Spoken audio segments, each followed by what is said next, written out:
नमस्कार, मैं senior inspector Abhimanyu Jindal crime petrol Dastak में आप सभी का स्वागत करता हूं। आज हमारे हिंदुस्तान में प्रोग्रेस की रफ्तार तेजी से बढ़ रही है, लेकिन जुर्म भी थमने का नाम नहीं ले रहा। यह बढ़ता हुआ क्राइम ग्राफ पुलिस फोर्स के लिए प्रोफेशनल चैलेंज तो है ही, साथ ही जाती तौर पर जब पुलिसमैन रोजाना कत्ल और कातिल की इतनी बेरहमी देखता है तो उस पर भी इसका जरूर असर पड़ता है। एक तरफ हम तरक्की की ओर बढ़ रहे हैं, भाग रहे हैं, दूसरी तरफ जुर्म भी हमारे साथ बढ़ रहा है। ये बढ़ता हुआ जुर्म और घटती हुई इंसानियत कहीं समाज के लिए कोई दस्तक तो नहीं?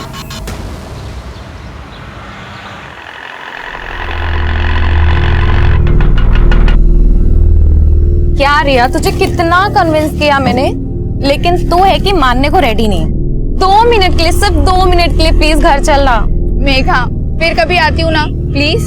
अरे मेघा, रिया और चिराग भैया का झगड़ा चल रहा है, इसलिए तो नहीं आ रही है। ऐसा कुछ भी नहीं है। कितना खाती है तू? फिर भी मेरा फिगर मेंटेन है, खुद को देखो। चिप्स खाकर और भी नमकीन होती जा रही हो।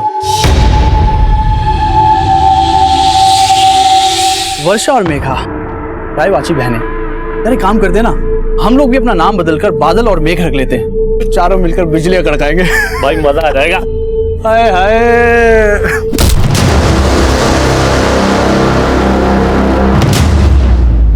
अगर आइंदा मेरी बहनों के साथ बदतमीजी की ना तो जहन्नुम नजर आएगा तुम्हें। चलो।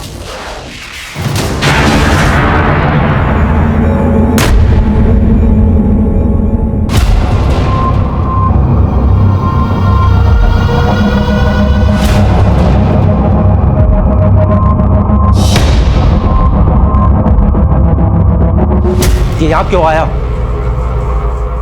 चिराग, तमीज से पेश आओ। चाचा है वो तुम्हारे। चिराग, बंद करो ये सब। चाचा जी के बारे में ऐसी कोई गलत बात नहीं सोचनी चाहिए तुम्हें। मुझे क्या सोचा और क्या नहीं सोचा अच्छी तरह पता है जीजा जी। अब मैं बच्चा नहीं रहा।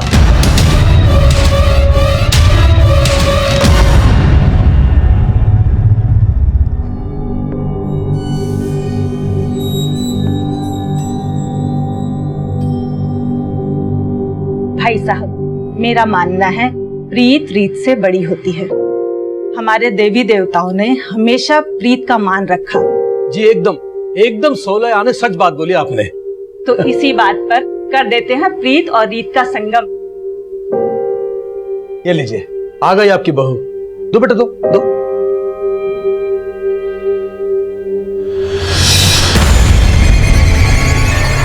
चाय इधर है। चाय? Thank you. माँ, मुझे ये शादी नहीं करनी है। जो लड़का शादी से पहले ही मुझे बाज की तरह से घूर घूर के देख रहा था, वो शादी के बाद पता नहीं क्या करेगा मेरे साथ। ना बाज अपनी बाजीगिरी से बाज आएगा और ना तेरे पापा अपने फैसले से बदलने वाले हैं, समझी? पर ये फैसला मेरी जिंदगी, मेरे सपने, सब कुछ तबाह कर देगा और ऐसा मैं होने नहीं दूंगी। क्या हो रहा है यहाँ पे? क्या उधर मचा रखा? कुछ नहीं पापा, बस कब गिर गया था। कब गिर गया था? जब कब नहीं फूटा है? लगता तेरा दिमाग खराब हो गया है। Very funny. ऐसे जोक्स तुम कहाँ से ढूंढ के लाते हो? पर अब जोक नहीं, एक सीरियस बात करना चाहता हूँ तुमसे। कैसी बात? क्या तुम्हारा सच में कोई पास्ट नहीं है? तुमने मुझसे कुछ छुपाया है? जो बातें मुझे तुम्हें बतानी चाहिए थी मैं पहले ही बता चुकी हूँ। सच में मेरा कोई पास्ट नहीं था। एनीवे, मैं तुम्हारे लिए एक गिफ्ट लेके आया। इसमें क्या है? ये ड्रेस पहन ले मेरी खातिर।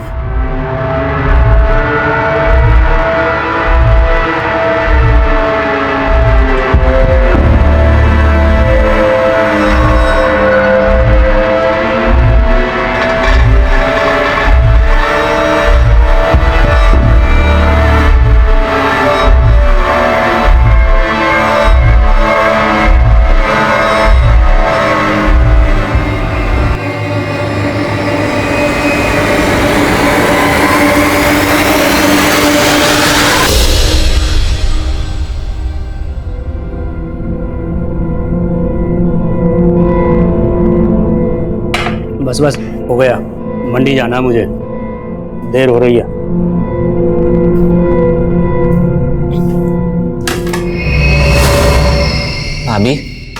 आप यहाँ खुश नहीं हो ना?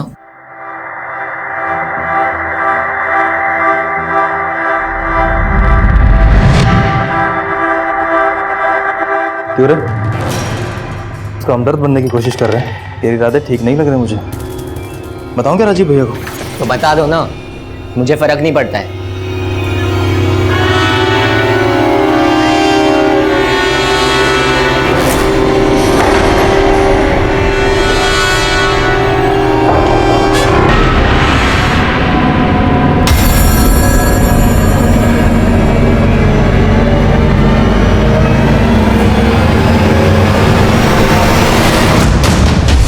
भैया, रिया भाभी का कॉल आया था, आप उनका कॉल नहीं पिक कर रहे हो? कोई झगड़ा वगड़ा हुआ है क्या उनसे? रुको, मैं रिया भाभी को कॉल कर रही हूँ, आप उनसे। कोई जरूरत नहीं, मैं बात कर लूंगा से।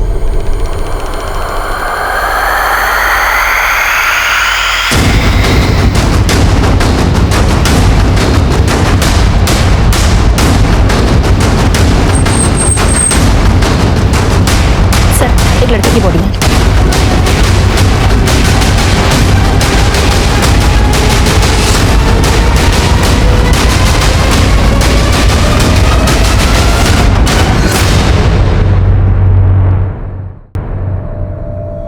चिराग त्यागी। सर, इसके वॉलेट में कैश भी मिला है और इसका मोबाइल और घड़ी भी इसके पास ही था। गले में चेन भी है। मर्डर का मोटिव लूट तो नहीं था। देखो आसपास कुछ मिलता है क्या, और बॉडी पोस्टमार्टम के लिए भिजवाओ।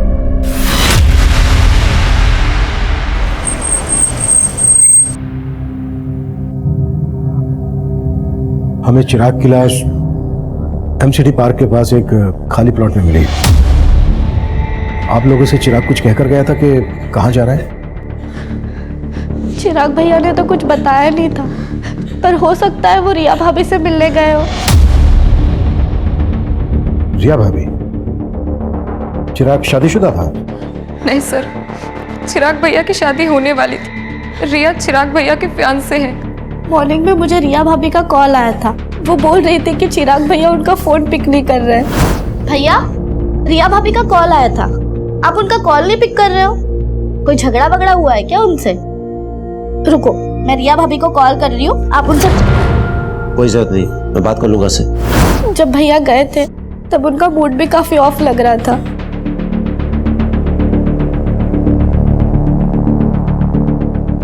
आप लोगों को किसी पर शक है जो चिराग का मर्डर कर दे? सर जरूर ये जतिन और उसके दोस्तों ने किया है। सर, कुछ दिन पहले मुझे और वर्षा को भी उनने बहुत परेशान किया था। इतना कुछ हो गया, आप लोगों ने पुलिस कंप्लेन क्यों नहीं की? चिराग भैया को लगा कि वो दोबारा ऐसी हरकत नहीं करेंगे।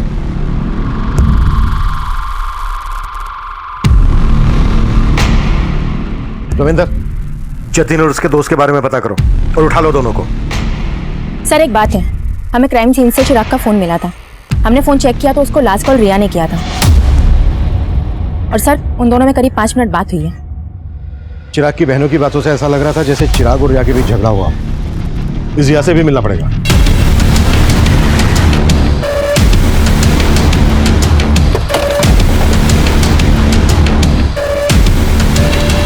सर, चिराग मुझसे नाराज था, इसलिए वो मेरा फोन पिक नहीं कर रहा था। नाराजगी की वजह क्या थी? एक्चुअली मेरे पेरेंट्स का कहना था कि शादी के पहले हमें ज्यादा नहीं मिलना चाहिए, और वो मुझसे मिलना चाहता था।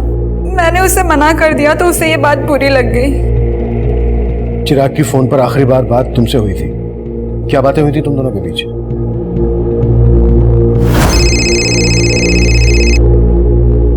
सो फाइनली तुमने मेरा फोन उठा लिया। मैंने उससे मिलने के लिए मना लिया था और उसने हाँ भी कर दी थी।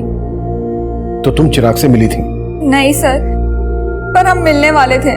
उसने मुझे एमसीडी गार्डन के पास मिलने के लिए बुलाया था। मैंने उसका बहुत वेट किया, लेकिन वो आया ही नहीं मिलने। हमें चिराग की लाश एमसीडी गार्डन के पास ही एक खाली प्लॉट में मिली थी। क्या तुम वाकई में उससे नहीं मिली थी या फिर कुछ छुपा रही हो हमसे? नहीं सर, चिराग सच में मुझसे नहीं मिला था।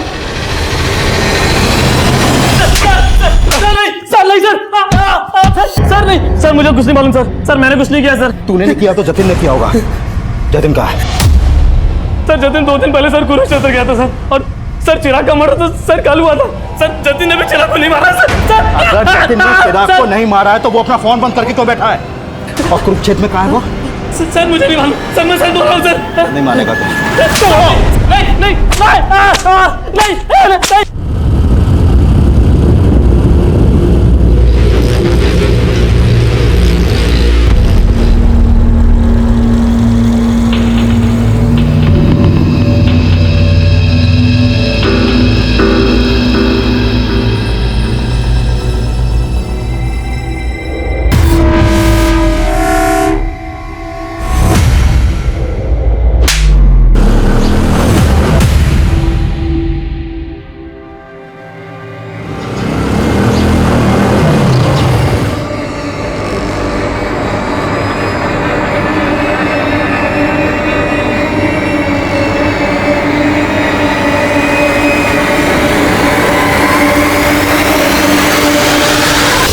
भैया आपने उस लुगाई के सामने मुझे थप्पड़ मार के अच्छा नहीं किया। मैं चप्पल बाहर खोल के घुसा था। मैं चप्पल गई बाहर में, हमने तय किया था ना वो सिर्फ मेरी है। सर जतिन का फोन चिराग के मर्डर से एक रात पहले से हरियाणा के कुरुक्षेत्र में ही एक्टिव था और अपने दोस्तों की गिरफ्तारी के बाद उसने अपना फोन कुरुक्षेत्र में ही बंद किया था। माना चिराग के मर्डर वाले दिन उसका फोन कुरुक्षेत्र में एक्टिव था, पर यह भी तो हो सकता है कि जतिन तब गाजियाबाद में हो और ये सब एलिबाई खड़ी करने की एक चाल हो। जतिन के लिए लुकआउट नोटिस जारी करो, वो गाजियाबाद में छुपा हो सकता है या फिर कहीं और भी सब। और जतिन के साथ साथ रिया के बारे में भी पता करो। जब चिराग का मर्डर हुआ तब रिया उसी एरिया में थी। हो सकता है उसने हमसे झूठ बोला हो कि वो चिराग से नहीं मिली थी।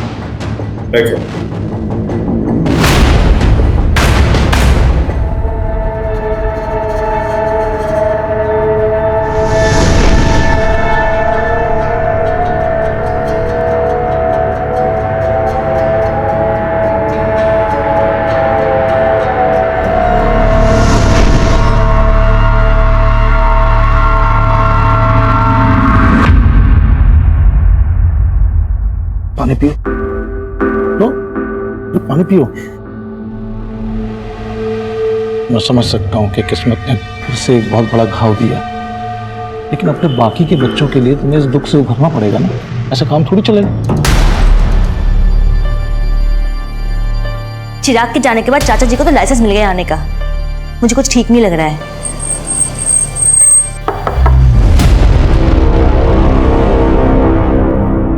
हम जतिन की तलाश कर रहे हैं,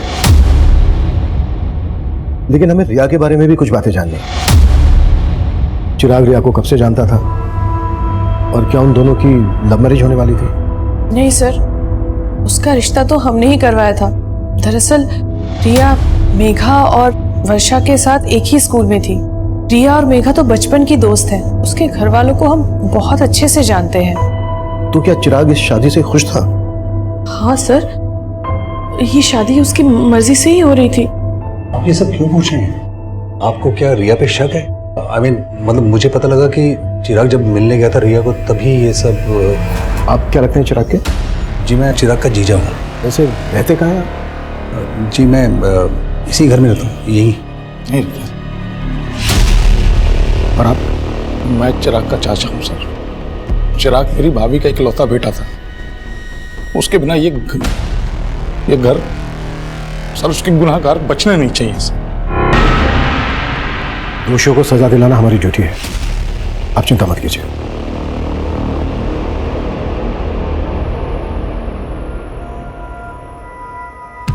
चिराग के चाचा और जीजा कुछ ज्यादा ही कंसर्न लग रहे थे। चिराग के फादर थे नहीं, जीजा घर जमाई। चेक करो कोई पर्सनल या प्रॉपर्टी को लेकर इश्यू तो नहीं था इन लोगों के बीच।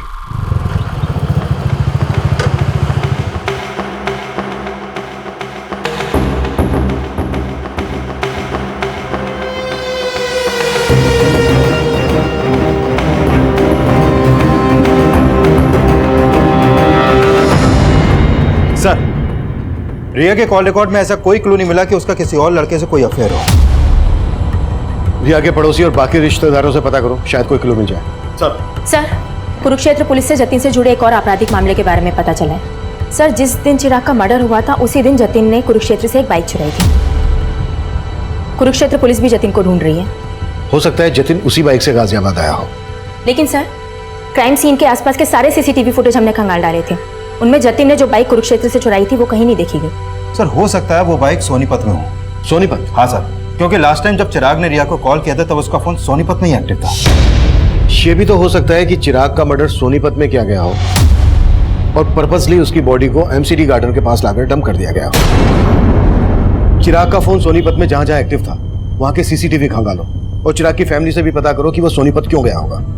पता किया सर, लेकिन उन्हें इस बारे में कुछ नहीं मालूम है। लेकिन सर, चिराग के चाचा रमाशंकर सोनीपत से कुछ 50 किलोमीटर दूर पानीपत में रहते हैं। चाचा के खिलाफ कुछ मिला? फिलहाल तो नहीं सर, लेकिन हम पता कर रहे हैं। और ये भी पता लगाओ कि जतिन का चिराग से जुड़े किन किन लोगों से कनेक्शन था। हो सकता है चिराग के मर्डर में जतिन को मोहरा बनाया गया।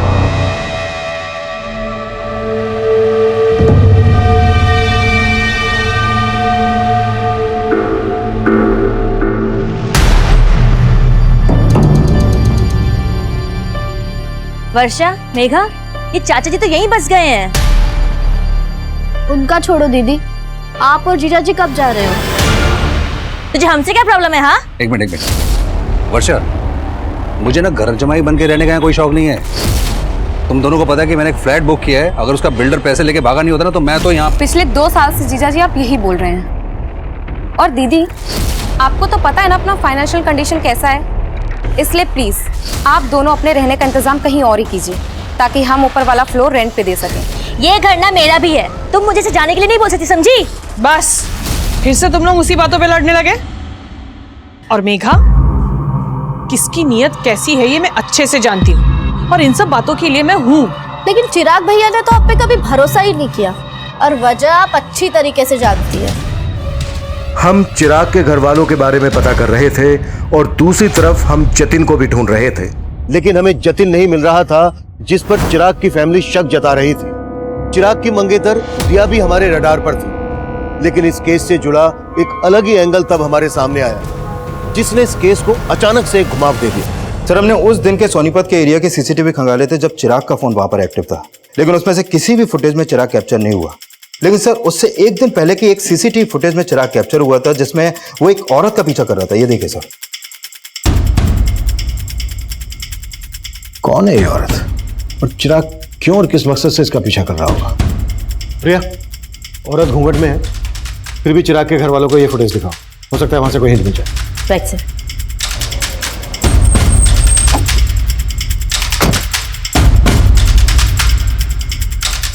आप जानती हैं ये औरत कौन हो सकती है?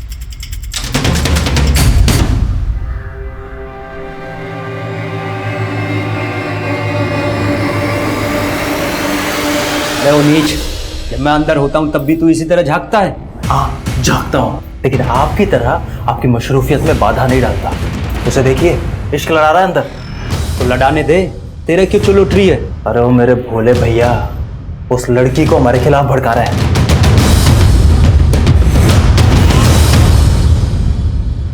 सर, चिराग की फैमिली इस औरत को आइडेंटिफाई नहीं कर पाई। वो लोग खुद कंफ्यूज है कि आखिर चिराग किसी औरत के पीछे क्यों जाएगा। सोनीपत के इस एरिया में पूछताछ जारी रखो, हो सकता है कि इसने कुछ विटनेस किया।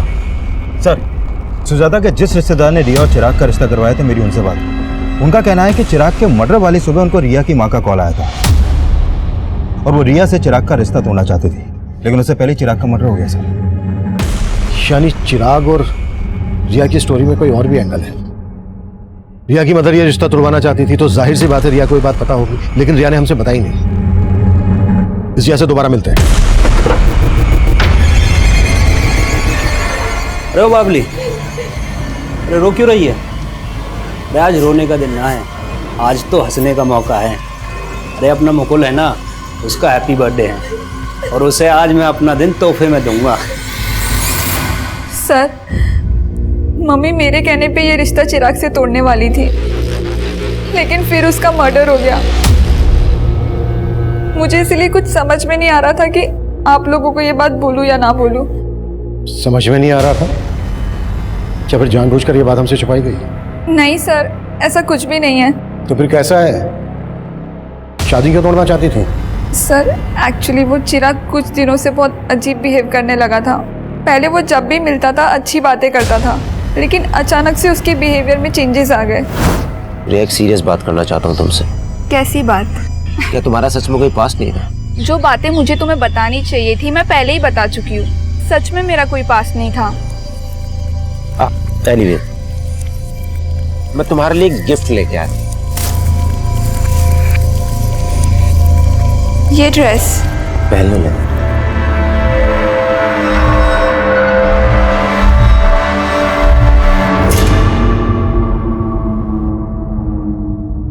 सर मुझे नहीं पता उसके मन में क्या चल रहा था, लेकिन उस दिन के बाद से वो बहुत अजीब अजीब सवाल करने लगा। मेरा क्लासमेट कौन था, मेरे दोस्त कौन थे। मतलब उसे तुम पर शक था कि तुम्हारा कोई एक्स है? नहीं सर, ऐसा कुछ भी नहीं है, लेकिन उसके इन सवालों से मैं तंग आ गई थी।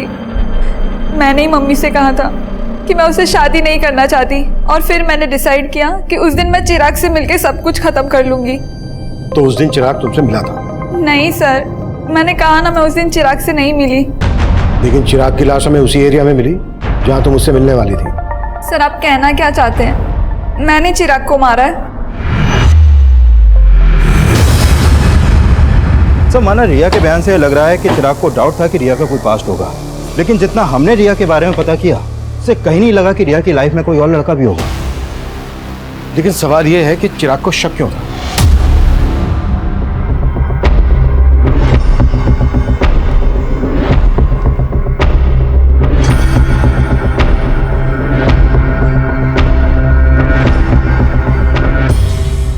सोनीपत में चिराग को इस औरत के पीछे जाते हुए देखा गया था।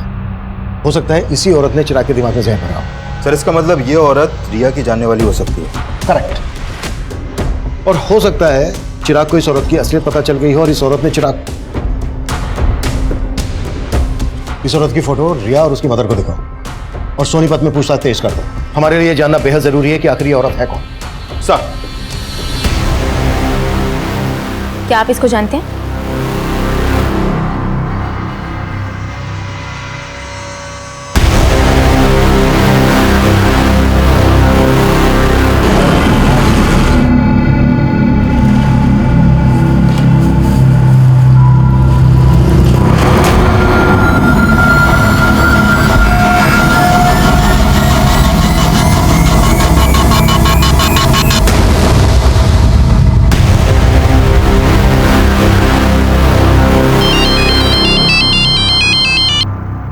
हेलो,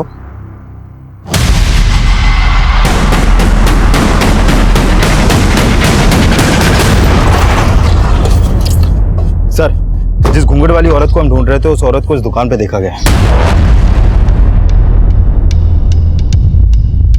सर वो औरत उस दिन यहाँ खरीदारी करने आई थी।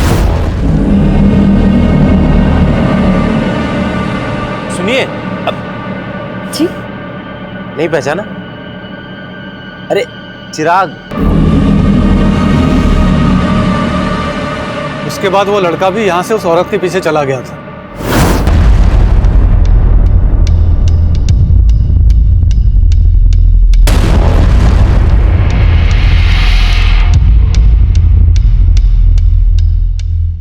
ये औरत पहले भी आती थी? जी सर, 3-4 महीने पहले कभी कभी आया करती थी, लेकिन तब उसकी शादी नहीं हुई थी। उस दिन पहली बार मैंने उसको साड़ी में देखा था। ये रहती कहाँ थी? सर इसका आइडिया नहीं है। हो सकता है ये औरत यहीं कहीं आसपास रहती हो। पूछताछ करो, कैसे भी करके पता लगाओ कि आखिर ये औरत है कौन। सर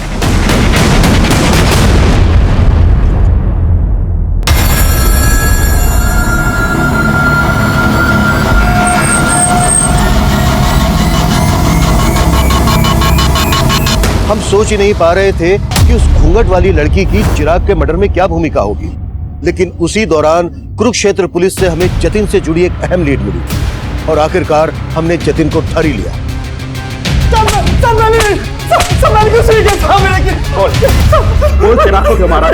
मैंने बिल्कुल नहीं मारा। लेकिन हमारी लगातार कोशिशों के बावजूद जतिन इस बात से इनकार करता रहा कि उसका चिराग के मर्डर से कोई लेना देना था। वहीं उस घूंघट वाली औरत की तलाश हमें एक ऐसे मकाम पर ले आई जहां हमारे सामने आया कि चिराग अपने सोशल मीडिया अकाउंट से उसके टच में था। वहीं उस लड़की का सोशल मीडिया प्रोफाइल उसका एक नया रूप लेकर हमारे सामने आया। साइबर सेल ने चिराग के फेसबुक अकाउंट को क्रैक किया है। सर इसके अकाउंट में इस लड़की का प्रोफाइल रितु सिंह के नाम से है और चिराग के मर्डर से पहले तक इन दोनों के बीच में काफी चैटिंग हो रही थी। तुम रिया से शादी करके बहुत बड़ी गलती कर रहे हो। रिया का कई लड़कों के साथ अफेयर था और मेरे एक फ्रेंड को भी उसने धोखा दिया। तुम्हें विश्वास नहीं हो रहा है ना मेरी बात पर?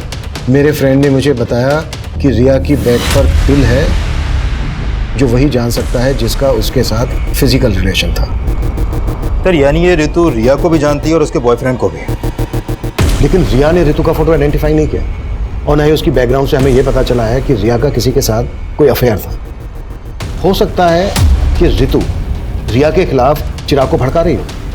चिराग ने अपने मदर से एक दिन पहले मैसेज किया था कि मैंने तुम्हें सोनीपत में देखा था लेकिन तुमने मुझे देखकर अनदेखा किया।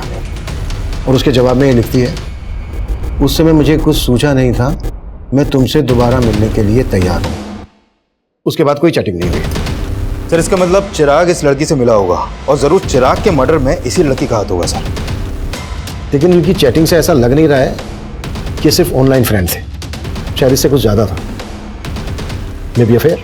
लेकिन सर चिराग के कॉल रिकॉर्ड में तो ऐसे किसी भी ऋतु नाम की लड़की का कोई नंबर नहीं मिला है। लेकिन चैट से ऐसा लग रहा है कि इन दोनों के बीच सिर्फ चैटिंग नहीं होती थी, फोन पर भी बातें होती होंगी, शायद इंटरनेट कॉलिंग। मामला जिल्टेड लवर का लग रहा है। लुक, चिराग और ऋतु एक दूसरे को पसंद करते थे, लेकिन चिराग रिया से शादी करने वाला था, तो हो सकता है ऋतु को यह बात पसंद नहीं हो और इसलिए उसने रिया के खिलाफ चिराग के दिमाग में जहर भरा हो और जब उसे लगा कि उसका प्लान फेल हो रहा है तो उसने चिराग को मरवा दिया। पर इस लड़की का प्लान तो ऑलमोस्ट सक्सेस हो ही चुका था सर, क्योंकि रिया चिराग को शादी के लिए मना ही करने वाली थी। लेकिन इससे पहले कि रिया चिराग से मिल पाती, चिराग का मर्डर हो गया। एक काम करो, ऋतु के बारे में सब कुछ पता करो।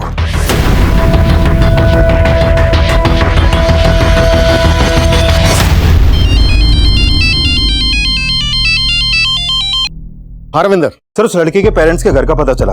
उस लड़की का असली नाम छाया है। छाया? लेकिन उसका प्रोफाइल तो ऋतु के नाम से था। है कहाँ ये लड़की? उसके पेरेंट्स ने मुझसे ज्यादा बात तो नहीं की सर, लेकिन पड़ोसियों से पता चला है कि छाया की शादी 3 महीने पहले ही हो गई थी और उसका ससुराल कुरुक्षेत्र में कहीं पर है। लेकिन उसके पेरेंट्स तुमसे बात क्यों नहीं कर रहे हैं? एक काम करो, उसके पेरेंट्स के कॉल रिकॉर्ड्स स्टडी करो, उसमें तुम्हें छाया उस ऋतु का भी नंबर मिलेगा और कुरुक्षेत्र के उसके ससुराल वालों का भी।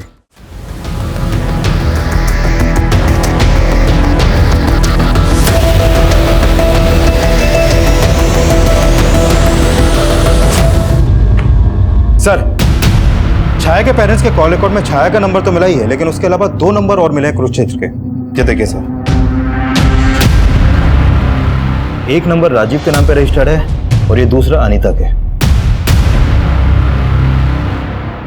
कुरुक्षेत्र चलने की तैयारी करो। सर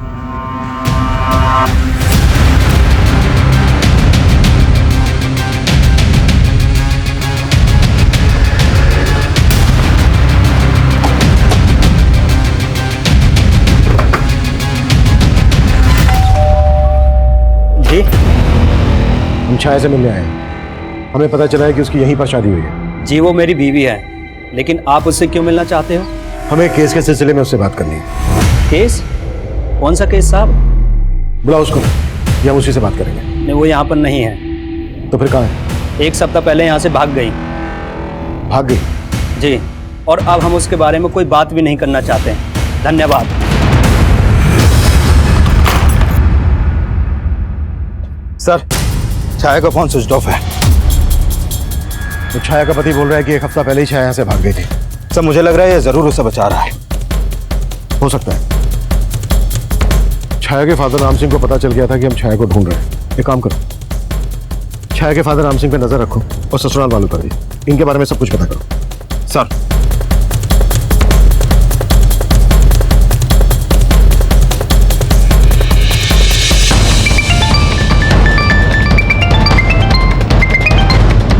जय हिंद सर। जय हिंद।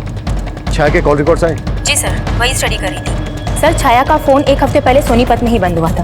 भैया जहाँ पर छाया के पेरेंट्स रहते हैं, हो सकता है छाया वहीं छुपी है, पता करो। जी सर। और सर छाया के कॉल रिकॉर्ड के हिसाब से गाजियाबाद का एक नंबर मिला है जिस पर उसकी काफी बातचीत होती थी। किसका नंबर है? सर ये नंबर किसी जितेंद्र वशिष्ठ के नाम पर रजिस्टर्ड है। नंबर स्विच ऑफ है, एक्टिव है? सर एक्टिव है। जितेंद्र को थाने बुलाओ। जी सर। सर जितेंद्र वशिष्ठ आ गया है। बुलाओ। सर छाया मेरी स्टूडेंट थी। मैं जिस कॉलेज में पढ़ाता था, छाया 3 महीने पहले तक वहां पढ़ती थी। 3 महीने पहले तक पढ़ती थी? लेकिन बात तो तुम दोनों के बीच एक हफ्ते पहले तक हो रही थी। तुम दोनों के बीच सिर्फ टीचर और स्टूडेंट वाला रिश्ता था या फिर? नहीं सर, छाया मेरी स्टूडेंट थी, वो मेरी बहुत रिस्पेक्ट करती थी सर। थी मतलब अब कहाँ है वो? सर मैं आपको सब कुछ बताता हूँ। दरअसल छाया एक ऐसे कम्युनिटी से बिलोंग करती है जहाँ एक ही लड़की की शादी परिवार के सभी बेटों के साथ कर दी जाती थी। What? हाँ सर, कुरुक्षेत्र में उसकी शादी 3 भाइयों के साथ हुई थी, लेकिन वो इस शादी के खिलाफ थी, पर उसके पेरेंट्स ने उसकी एक बात नहीं सुनी और वो अपनी तकलीफ मुझसे शेयर करती थी। 1 हफ्ते पहले वो मुझसे नरेला मिलने आई थी। सर वो अपने तीनों पतियों से तंग आकर वहाँ से भाग आई थी। वो मेरी हेल्प चाहती थी सर। कैसी हेल्प? सर उसको पैसों की ज़रूरत थी। उसने मुझसे कहा था कि मुंबई में उसकी एक फ्रेंड है जो एनजीओ में काम करती है। मैंने उसे मुंबई जाने के लिए 10,000 रुपये भी उधार दिए थे और फिर उसके बाद वो चली गई। लेकिन फोन तो उसका अभी बंद आ रहा है। सर मुझे भी ये समझ में नहीं आ रहा है। अच्छा, मुंबई में कहाँ जाने वाली थी वो? किस फ्रेंड की बात कर रही थी? सर इस बारे में उसने मुझसे कुछ नहीं बताया।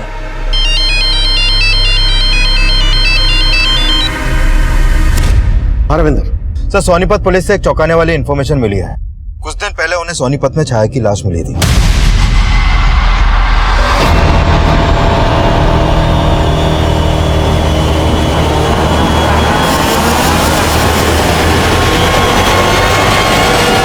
सर सोनीपत पुलिस ने छाया का पोस्टमार्टम करवाया तो सामने आया कि छाया का मर्डर भी चिराग की तरह उसका गला दबा के किया गया था और उसकी मौत 1 हफ्ते पहले तभी हो गई थी जब उसका फोन बंद हुआ। लेकिन जितेंद्र की ये बात सही निकली कि छाया की शादी 3 भाइयों से हुई थी। Right sir. और उस गांव में ऐसी कई औरतें हैं जिनके एक से ज्यादा पति हैं और सभी वहां के जमींदार हैं। सर उस गांव की रीति के हिसाब से एक ही परिवार के सभी बेटों की शादी एक औरत से इसलिए करवाई जाती है ताकि जमीन का बंटवारा ना हो, लेकिन औलाद पैदा करने का हक सिर्फ बड़े भाई को होता है। बाकी के भाई उस औरत को सिर्फ एक सेक्स वर्कर की तरह इस्तेमाल करते हैं। सर छाया इस शादी के खिलाफ थी। हो सकता है चिराग और छाया का शादी के पहले से अफेयर हो। इस बात में सच्चाई नहीं लग रही, क्योंकि चिराग रिया से शादी करने वाला था और छाया चिराग से ऋतु बनकर चैटिंग करती थी। हाँ, एक बार को यह हो सकता है कि छाया के तीनों पतियों को ऐसा लगा हो कि छाया और चिराग का अफेयर चल रहा है, इसलिए उन्होंने पहले चिराग को और उसके बाद छाया को मार डाला। संतोष, बहुत हो गया तेरा 1/3 और हम तेरी हड्डियों के पट्टे खट्टे करेंगे। बोल, क्यों मारा चिराग को, क्यों मारा छाया को? साहब हम तो हम तो चिराग को जानते भी नहीं थे और छाया तो घर से भाग गई थी साहब। हम सच बोल रहे हैं साहब, हमने कुछ नहीं किया। झूठ ना बोलो साहब, इन दोनों ने ही मारा है छाया को। झूठ क्यों बोल रहा है तू? पीछे रह के बात कर। बोल। झूठ बोल रहे हैं साहब, ये इन दोनों ने ही मारा है। मुकुल को दूसरे कमरे में लेकर आओ।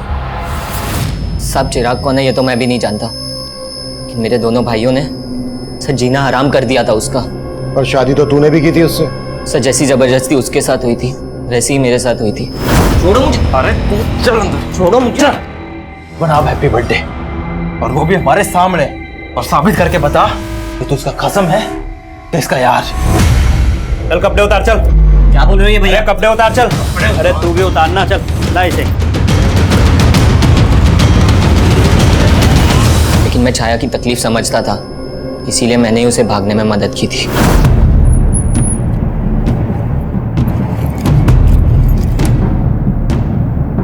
साहब वो गाजियाबाद बोल के निकली थी, लेकिन मेरे दोनों भाई उसे बाद में ढूंढ रहे थे। सच सच बता दे, कहाँ भेजा तूने उसे? नहीं भैया, मैंने उसे नहीं भगाया है। मम्मी कसम, मैंने उसे नहीं भगाया है। मम्मी आप तो। सर मुझे पक्का यकीन है उन्होंने उसे ढूंढ के मार दिया होगा। हमें पता चला है गाजियाबाद में वो अपने एक टीचर जितेंद्र से मिली थी, उससे 10,000 रुपये भी उधार लिए और वहां से सीधे मुंबई जाने वाली थी।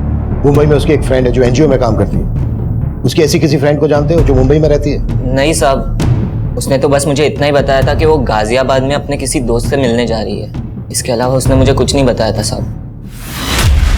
सर मैंने चिराग के कॉल रिकॉर्ड्स में एक नंबर आइडेंटिफाई किया है जिस पर उसकी काफ़ी बात होती थी। वो नंबर उसके दोस्त उमेश का है सर। सर मैं और चिराग एक ही स्कूल में पढ़ते थे, हम दोनों काफ़ी अच्छे दोस्त थे। तुम्हें क्या लगता है चिराग का मर्डर किसने किया होगा? उसको नापसंद करने वाले उसके घर वाले भी थे। मतलब किसकी बात कर रहे हैं? सर एक तो उसके चाचा, चिराग से उनकी बिल्कुल नहीं बनती थी और मैं अपने जीजा से भी तंग आ गया था। उमेश। हाँ भाई। मैं जीजा जी से ज्यादा ना अपनी बहन नीलम के लिए दुखी हूँ। क्यों? अरे जीजा जी किसी काम के नहीं है, नौकरी ढूंढना तो दूर की बात, हमारे घर में आके बैठ गए। मैं दीदी की वजह से चुप हूँ, नहीं तो। सर चिराग के जीजा की उनके घर पर भी नजर थी और एक बार तो उन्होंने चिराग की माँ के गहने तक गायब किया। चिराग के जीजा ने चोरी भी की थी? हाँ सर, और कहानी ये बताई कि गहने किसी ने लूट लिए। मैं सुनार के पास से जब आया तो यहाँ पर आया, ये यहाँ पर ये एक आदमी मिला, इसने मुझे चूल्हा दिखाया, मैंने यहाँ से गहने लिए और वहाँ कहीं भाग गया वो। लेकिन चिराग ने कंप्लेंट करने से मना कर दिया था क्योंकि उसे पता था कि अगर वह कंप्लेंट करेगा तो चिराग का जीजा ही झूठा साबित होगा और घर की बदनामी होगी। चिराग को अपने चाचा के साथ क्या प्रॉब्लम थी? सर आप जैसा सोच रहे हैं सब बिल्कुल नहीं। माना कि चिराग मुझे पसंद नहीं करता, लेकिन सुजाता भाभी में चिराग की जान बसती तो मैं उसे कैसे मरवा सकता हूँ? चिराग में सुजाता की जान बसती थी और तेरी जान सुजाता में बसती है, इसलिए सुजाता की जिंदगी में जगह बनाने के लिए तूने चिराग को मरवा दिया। क्या सर, जब चिराग का मर्डर हुआ मैं तो शहर में था ही नहीं सर, मैं तो शहर के बाहर था सर। तेरे सारे कांड पता कर लिए हमने, कभी चिट फंड का तो कभी नकली पेपर्स बनवाकर प्रॉपर्टी का धंधा, बहुत लोगों को चूना लगाया तूने। और वो तू घर बिकवा कर भी नीलम का हिस्सा लेना चाहता था और तेरे रास्ते का रोड़ा था चिराग। सर आप मेरे और भाभी के रिश्ते को लेकर गलत सोच रहे हैं। दरअसल उमाशंकर भाई साहब कई साल पहले गुजर गए, तो भाभी का ख्याल मेरे अलावा कौन रखता? फिर तेरे बीवी बच्चों ने तुझे क्यों छोड़ा? सब पता कर लिया हमने। उन्हें भी यही लगता है कि तेरा और तेरी सुजाता भाभी का चक्कर चल रहा है। गलत फहमी है सर उनको, जैसे चिराग को थी, और चिराग ने इन सब बातों को तूल दिया सर। और रमाशंकर बाहर निकल! क्या बदतमीजी कर रहा है? इधर आके बात कर। अंदर तो मेरे पाँव के जूते भी नहीं जाएंगे। लास्ट वार्निंग दे रहा हूँ, अगर मेरी माँ से मिला ना तो अच्छा नहीं होगा रमाशंकर। सर इस चिराग की वजह से मेरी फैमिली मुझे शक की निगाह से देखने लगी थी। हो सकता है इसी बात का बदला लिया हो तूने चिराग से। सर मैं मानता हूँ कि मैं बहुत घटिया आदमी हूँ, लालची आदमी हूँ, लेकिन ये चिराग के मर्डर में मेरा कोई रिलेशन नहीं है सर। मेरे और सुजाता भाभी के बीच में तेवर भाभी से पहले दोस्ती का रिश्ता है। मतलब? सर बड़ी भाभी सुनीता की मौत के बाद। अब ये सुनीता भाभी कौन है? सर मेरे भैया की पहली पत्नी। सर उनकी मौत के बाद भैया ने सुनीता भाभी की छोटी बहन सुजाता से शादी कर ली ताकि उनके बच्चों को माँ का प्यार मिल सके। मतलब नीलम और चिराग तुम्हारी सुजाता भाभी के बच्चे नहीं है? नहीं सर, वो बड़ी भाभी के बच्चे हैं, लेकिन सुजाता ने मेघा और वर्षा से ज्यादा उन दोनों का ख्याल रखा। सर सुजाता जब शादी होकर यहाँ आई थी तो उसकी उम्र बहुत कम थी, तो भैया ने मुझे जिम्मेदारी दी कि मैं एक दोस्त की तरह उनका ख्याल रखूं। सर जो रिश्ता भैया ने बनवाया था ना, उस पर चिराग ने दिल खोल के कीचड़ उछाला है। सर आप हमारे परिवार का इतिहास निकलवा के सिर्फ हमारे जख्मों पे नमक छिड़क रहे हैं। सुजाता जी हम सिर्फ अपनी ड्यूटी कर रहे हैं। तो सही जगह कीजिए ना ड्यूटी। मेरे बेटे के मर्डर में किसी घर वाले का नहीं बल्कि बाहर वाले का हाथ है। प्लीज प्लीज हमें तंग करना बंद कर दीजिए। सर छाया के कॉल रिकॉर्ड में मुंबई का एक भी नंबर नहीं मिला है और ऐसा कोई लीड भी नहीं मिला है जिससे पता चले कि उसका कोई रिश्तेदार मुंबई में होगा। मतलब जितेंद्र ने झूठ बोला था हमसे? कुंडली निकालो उसकी। सर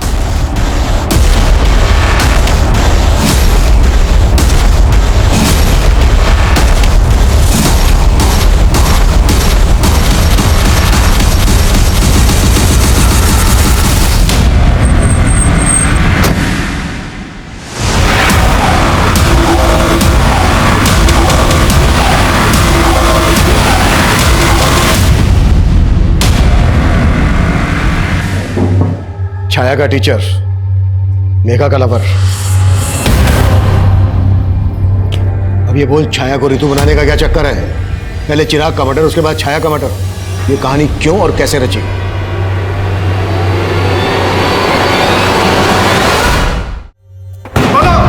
बोलता हूँ सर। सर मेरा और मेघा का अफेयर चल रहा था सर, लेकिन हमारा ब्रेकअप हो गया था सर, क्योंकि मेरे पेरेंट्स ने जबरदस्ती मेरी रिश्ता कहीं और करा दिया था। लेकिन जब मेरी फादर की डेथ हुई तो मेघा मुझे सांत्वना देने आई।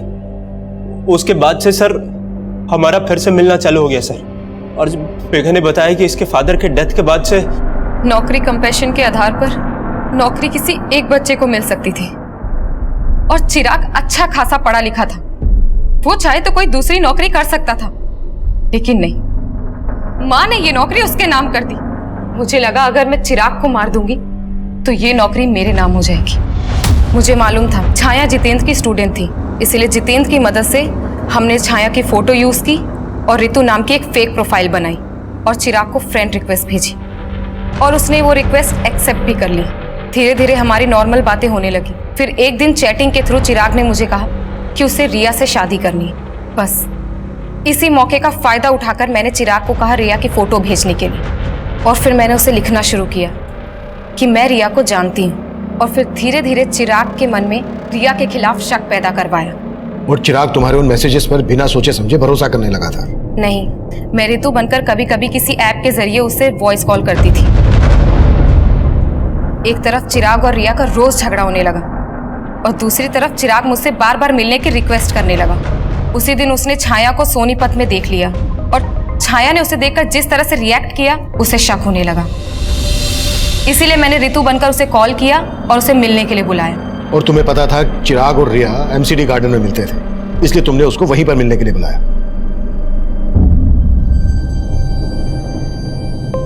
भैया, मेघा तू? रिया ने मुझे आपके पास भेजा है, चलिए मैं आपको उसके पास ले चलती हूँ।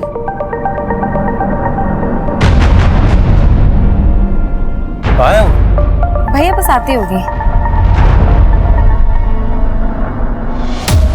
मुझे पता था आप लोग किसी ना किसी तरह छाया तक पहुंच जाएंगे और इसलिए छाया को मैंने कहा कि तुम अपने पति को छोड़कर भाग जाओ और उससे मैंने कहा कि मैं एक एनजीओ के बारे में जानता हूँ और वो जब मिलने आई तो हमने। और ये तुमने सिर्फ नौकरी पाने के लिए किया? नहीं, ये बंटवारे के प्यार से थक गई थी, मैं तंग आ गई थी। हर वक्त नीलम चिराग। सुजाता जी, चिराग और नीलम की सौतेली माँ थी, तुम्हारी तो अपनी माँ है, सगी। लेकिन क्या फायदा, वो तो उन दोनों से प्यार करती थी ना। पापा की मौत के बाद उनके पेंशन और पीएफ के 50 लाख रुपए मिले थे, लेकिन वो नीलम और उसके निकम्मे पति के घर बसाने में लगाना चाहती थी। लेकिन चिराग तो तुम दोनों बहनों से प्यार करता था। क्या करती मैं इसे प्यार का? माँ का सारा प्यार, प्रॉपर्टी, पापा के पैसे सब रख लेता वो। अगर तुम्हें लग रहा था कि तुम्हें तुम्हारा हिस्सा नहीं मिल रहा था, तुम्हारा हक मारा जा रहा था, तो कोर्ट का दरवाजा खटखटा सकती थी। ये सब करके मिल गया तुम्हें तुम्हारा हिस्सा, तुम्हारा हक। चिराग ने मेघा को कभी अपनी सौतेली बहन नहीं समझा, लेकिन वो इस दस्तक को नहीं भाप पाया कि जिस बहन की रक्षा के लिए वो किसी भी हद तक जा सकता है, वो बहन खुद उसकी भक्षक बन जाएगी। सुजाता की ये कोशिश कि वो चिराग और नीलम की अच्छी मां साबित होगी, उसे उसके ही बच्चों से दूर कर दिया। चिराग के लिए नफरत मेघा में एकाएक नहीं पनपी होगी, बल्कि सालों से पनप रही हो। तो क्या सुजाता ने मेघा के अंदर उबलते गुस्से को कभी नहीं भापा? या फिर उसे दस्तक मिली थी लेकिन उसने उस दस्तक को महसूस नहीं किया? उम्र के हर पड़ाव पर जब जब हम अपना बचपन याद करते हैं, तब तब सबसे पहले हमें हमारे भाई बहन और माता पिता याद आते हैं। लेकिन बढ़ती उम्र के साथ साथ अपनी मासूमियत बनाए रखना आसान नहीं होता, क्योंकि अक्सर हमें यह गलत फहमियां जकड़े रहती हैं कि दुनिया में भोलापन नहीं बल्कि चालाकियां बिकती हैं। और कभी कभी हम इतना बदल जाते हैं कि इंसानियत हमें एक टूटा हुआ खिलौना और ईमानदारी झूठ लगने लगती है। हमें हमारे बचपन की मासूमियत हमेशा बचाए रखने की कोशिश करनी चाहिए, क्योंकि हमारी पूरी जिंदगी में हमारा बचपन ही वो मोती है जो हमें इंसानियत और रिश्तों को बनाए रखने की कीमत समझा सकता है। अब मैं सीनियर इंस्पेक्टर अभिमन्यु जिंदल आप लोगों से विदा लेता हूं। आपसे फिर मुलाकात होगी एक नए केस के साथ। देखते रहिए क्राइम पेट्रोल दस्तक। मकसद बताना नहीं, बचाना है।